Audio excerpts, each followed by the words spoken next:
शिव महापुराण की कथा कहती है, महाराज पूर्णिमा का जो चंद्र है वो विशाल काय है और उस चंद्र की पूर्णता में हमारी अभिलाषाएं भी पूर्ण हो। आप आस्था चैनल के माध्यम से जितने लोग कथा सुन रहे हैं, फेसबुक यूट्यूब पर जितने कथा सुन रहे हैं और कुबेरेश्वर धाम में जितने कथा सुन रहे हैं, आप में से कितने लोग हैं जो पूर्णिमा का व्रत करते हैं? जो माताएं करती हो जरा हाथ उठाइए। पूर्णिमा का व्रत जो करती है, करते हो ना आप लोग? रखिए याद। अब पूर्णिमा के व्रत में आपने कई बार किताब पढ़ी होगी पूर्णिमा की, या आपने व्रत किया होगा, या पूर्णिमा का व्रत आप धारण करे होगे, तो उसमें पूजन कौन से भगवान की होती है? पूर्णिमा के व्रत में किस भगवान की पूजन होती है? तो कहा पूर्णिमा के व्रत में केले के खंभ लगाकर पूर्णिमा का जो अध्यापन होता है, पूर्णिमा की जो पूजन होती है, उस पूजन में शंकर और पार्वती की पूजन की जाती है, शिव और नारायण की पूजन करी जाती है, शंकर और पार्वती का स्मरण किया जाता है। किसकी पूजन होती है? शिव पार्वती।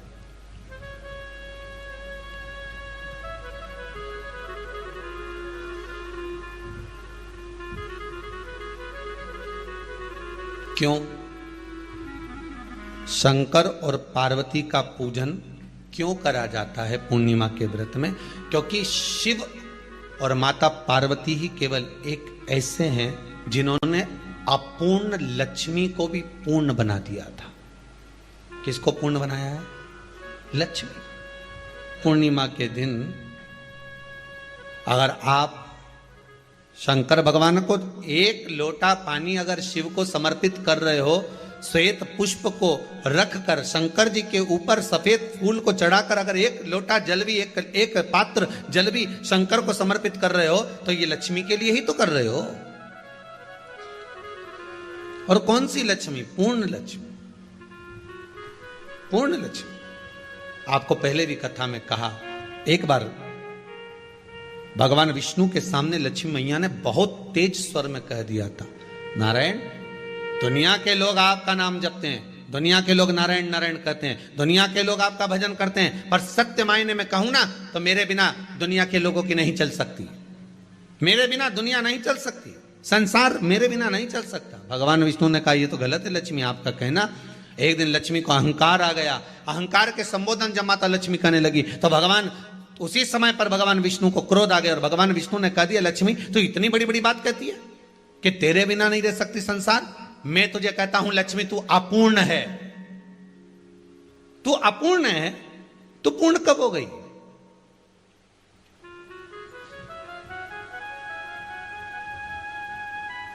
तेरी पूर्णता कहां हो गई? लक्ष्मी की आंख से आंसू बहने लगे। आज आपने मुझे अपूर्ण कहा है। आपको मालूम है आप मुझे अपूर्ण कह रहे हो? आपको यह ज्ञात हो रहा है आप मुझे अपूर्ण कह रहे हो? भगवान कहते हैं, हाँ लक्ष्मी, मैंने तुझे अपूर्ण कहा है। अपूर्णता का मतलब आप जानते हो ना? भगवान कहते हैं, लक्ष्मी मैं सब जानता हूं। लक्ष्मी रोती हुई माता सरस्वती के पास पहुंच गई। सरस्वती ने पूछा, क्या बात है लक्ष्मी, क्यों रो रही हो? लक्ष्मी जी ने कहा, क्या बताऊं सखी, मेरे पति ने आज मुझे अपूर्ण कह दिया है। तो क्यों रो रही है तू? अपूर्ण अगर कह दिया, पति ने ही तो कहा है ना, तो क्यों रोना? चल मेरे साथ में। और सरस्वती मैया माता लक्ष्मी को लेकर सीधे पहुंच गई माता पार्वती के यहां। माता पार्वती के यहां जब पहुंची है, माता पार्वती ने लक्ष्मी जी को देखा और सरस्वती को देखा तो पूछा कि बात क्या है, क्या हो गया ऐसा, क्या हुआ, क्या है ऐसा जो तुम दोनों आज मेरे पास में आई?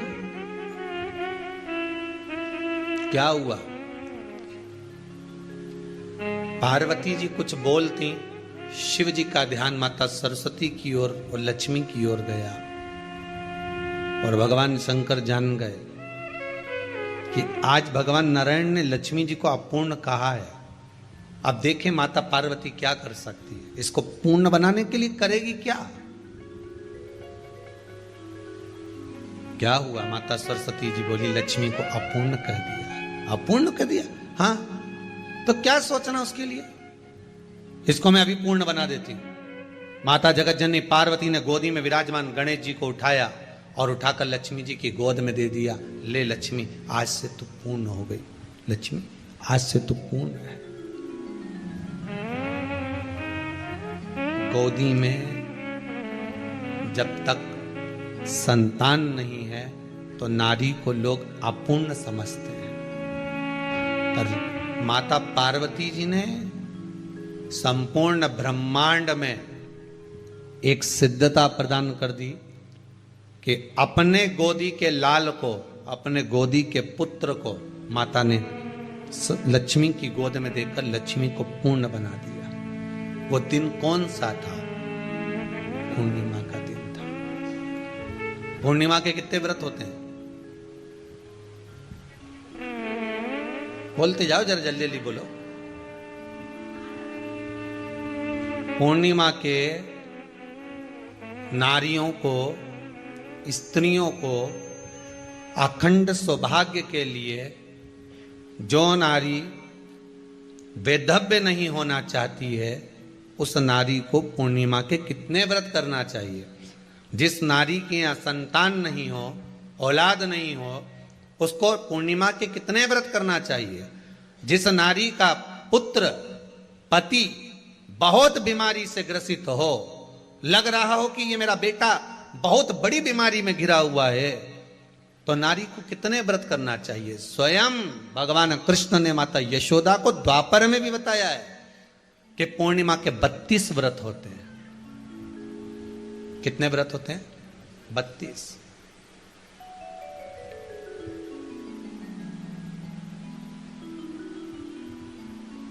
स्वयं भगवान कृष्ण यशोदा रानी को, माता यशोदा जी को भी बता रहे हैं 32 व्रत।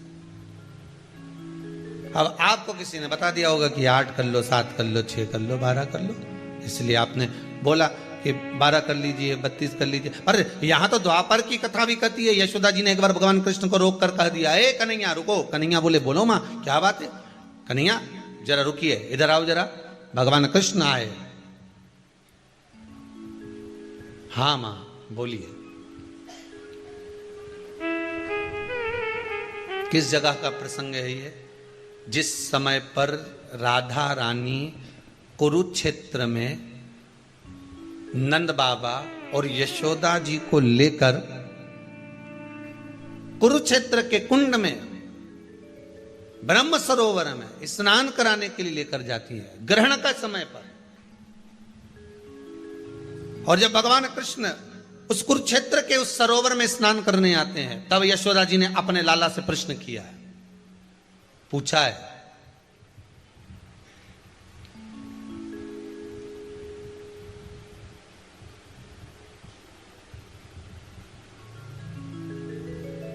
कि नारी वैधव्य होकर ना मरे।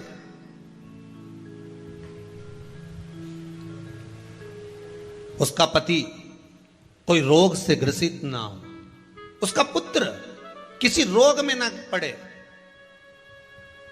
अरे भाई, कितना सुंदर संवाद लिखा है। अगर किसी माता का पुत्र मान लो किसी नशे में डूबा हुआ है, कोई नशा कर रहा है और गलत नशा है, आपको लग रहा है कि ये नशे में डूबा हुआ है, आपको लग रहा है कि ये गलत जगह पर डूब गया है, आपको लग रहा है कि मदिरापान में, मांसाहार में या अधिक गांजा आदि का जो भी नशे होते हैं, जितने भी नशे, उसमें डूब चुका है। और माँ उसको समझा रही है, तू नशे में मत डूब, तू इस काम को मत कर, तू ये गलत कर्म मत कर। माँ उसको समझा कर हार गई। तो मेरा माताओं से निवेदन है, आप उसको समझाना बंद कर दो, एक काम करना प्रारंभ कर दीजिए। हमें जो शिव महापुराण के माध्यम से शास्त्र कह रहा है कि आप 32 पूर्णिमा के व्रत प्रारंभ कर दो। उसमें करना क्या है आपको? केवल जिस दिन व्रत रहे, रात्रि के समय पर कोई भी मीठा, कुछ भी सामग्री आप चंद्र की रोशनी में, चंद्र को अर्घ देने के बाद, पूजन करने के बाद उसको रखो, और वही सामग्री जो नशा कर रहा है उसको पूर्णिमा के दूसरे दिन उसको खिलाओ। आप धीरे धीरे खिलाना चालू करेंगे, जिस नशे में वो डूबा हुआ उस नशे से वो छूटना प्रारंभ हो जाएगा। 2 पूर्णिमा व्रत करके तो देखो, तीसरे में तुम्हें जरूरत ही नहीं पड़ेगी। धीरे धीरे आप रुक, वो छूटना प्रारंभ हो जाएगा। स्वयं भगवान कह रहे हैं। यशोदा मैया ने कन्हैया को रोक लिया कुरुक्षेत्र के उस मैदान में, और भगवान कृष्ण का दर्शन माता यशोदा जी करी। बहुत बहुत दिनों के बाद माँ को आज माता यशोदा को लाला का दर्शन हुआ, बहुत समय के बाद, जाने के बाद, बहुत समय। जब देवता 33 कोटि देवता उस चंद्र के इंतजार में रहते हैं कि ये चंद्र प्रबल होगा, तब जाकर ये चंद्र यहां पहुंचेगा, तब जाकर हम मंथन करेंगे, तब जाकर वो अमृत मिलेगा, और उस अमृत को देवता धारण करेंगे तो वो आनंद पा जाएंगे। तो हम क्यों शरद पूर्णिमा छोड़ें? हम क्यों एक एक पूर्णिमा छोड़ें? एक एक पूर्णिमा के महत्व को जानिए। कोई पूर्णिमा साधारण नहीं है, कोई प्रदोष साधारण नहीं है, कोई शिवरात्रि साधारण नहीं है। 12 महीने शिवरात्रि पड़ती है, 12 महीने में प्रदोष पड़ते हैं, पर 12 महीने पड़ते हैं, हम उसका महत्व ही नहीं जान पाते।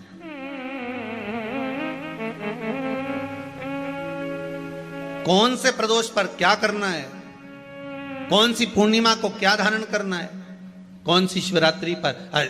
कई लोगों को तो यहां तक नहीं मालूम था कि भाई श्रावण के महीने में भी शिवरात्रि आती है। वो तो बस लोगों के कि शिवरात्रि का पूजन हुआ, तो उसका स्मरण क्यों छोड़े हम? अगर ये वेद और शास्त्र ब्राह्मणों को दिए गए हैं, ये वेद और शास्त्र विद्वज्जन को दिए गए हैं, तो इसका स्मरण होना चाहिए कि हम निकालकर जनमानस तक ये चीज पहुंचाएं कि हमें इस दिन ये पूजन करना है, उसका स्मरण होना चाहिए।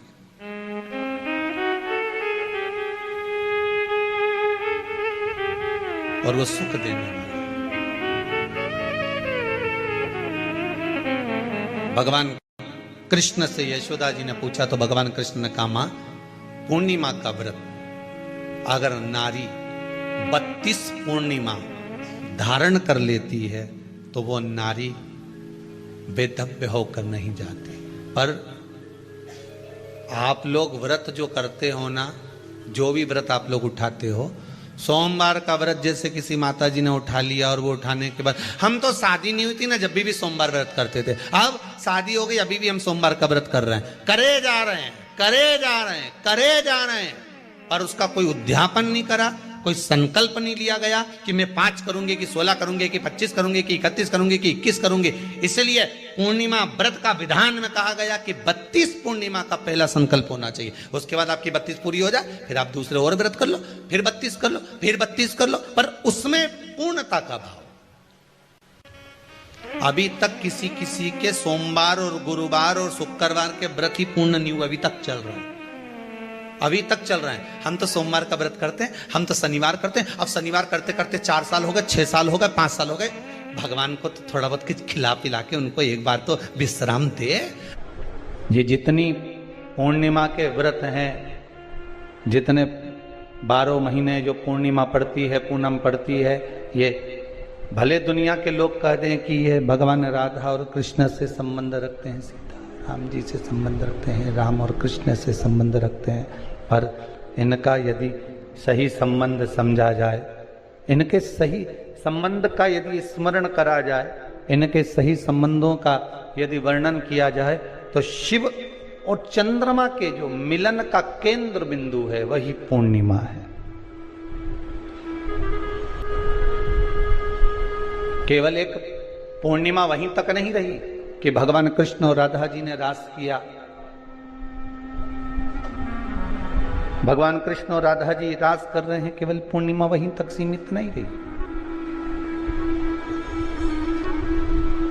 केवल वहीं तक उसकी सीमितता नहीं है। एक बात ध्यान रखिएगा, यदि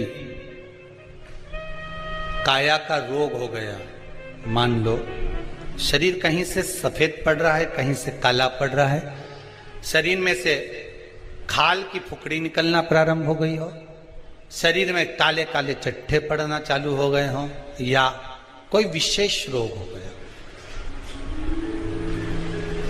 कोई विशेष शरीर में रोग है, बीमारी है, काया बेकार हो रही है, तो सीधी सीधी बात शिव महापुराण की कथा कहती है, सुंदर आनंद में श्रवण कर कर आप अपने जीवन को, ये पूर्णिमा शिव महापुराण की कथा कर पूर्णिमा आ रही है, कुछ नहीं करना, पीपल का एक पत्ता, उस पत्ते पर थोड़ा सा चावल, थोड़ा सा चावल, पूर्णिमा की रात्रि को अपने हाथ में लेकर अपने नयनों से लगाकर शरीर पर से स्वयं उतारकर उसको दरवाजे के पास रख दीजिए। पूर्णिमा की रात्रि को पूर्ण होने पर उस चावल को दूसरे दिन सूंघ कर बहते हुए पानी में डाल दीजिए। महाराज कितने भी रोग से ग्रसित हो गए, पीपल का एक पत्ता 52,000 ब्राह्मण की साक्षी कराता है। महाराज बहुत ध्यान देना, पीपल के वृक्ष में स्वयं नारायण का, मेरे कृष्ण का वास है। स्वयं भगवान गीता के अंतर्गत कहते हैं कि मैं पीपल का वृक्ष हूं, नारायण उसी में। 52,000 ब्राह्मणों का वासा एक पीपल के पत्ते में होता है। और आपको पहले भी